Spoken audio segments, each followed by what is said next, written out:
So last week on Talk to Me Tuesday,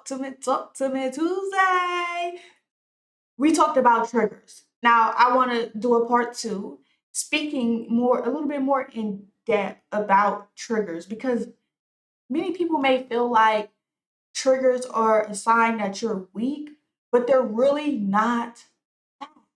They're just signals pointing to places that still need love, self love, self care, okay?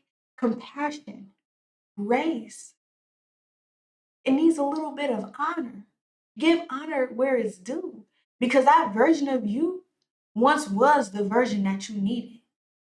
If you grew up in the environment that I grew up in, oh, I needed to be the way that I was in that environment. But in this environment, I don't need that anymore. So it's really your nervous system just saying, this feels like what happened before. That's all it's saying. It doesn't mean that you're in danger. It doesn't mean that someone is trying to hurt you. It just means that your body is responding to a memory, not always to that specific moment. And they can be very obvious, and sometimes they can be subtle. But it's up to you for you to understand what what happens to cause you to feel different and deregulated, really. So sometimes a trigger isn't because of a person. Um, it could be because you go into a certain environment. It could be because you ate a certain food.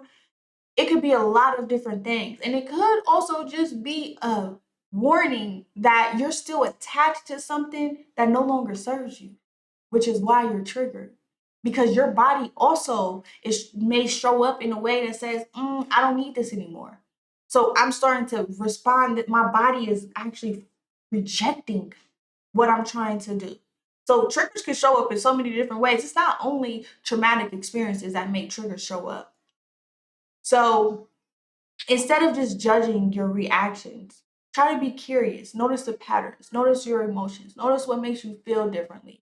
And it's often those subtle cues that will help you get back to yourself because it's not a punishment. They're there to teach you. It's about what happened in your past and what your body needed then and still needs now. And that's where compassion and empathy is required. And when you recognize these triggers, you will stop reliving the past and you'll start healing it. And day by day, you'll be able to have more compassion, more empathy, and more grace for yourself. Till we speak again on Talk to Me Tuesday.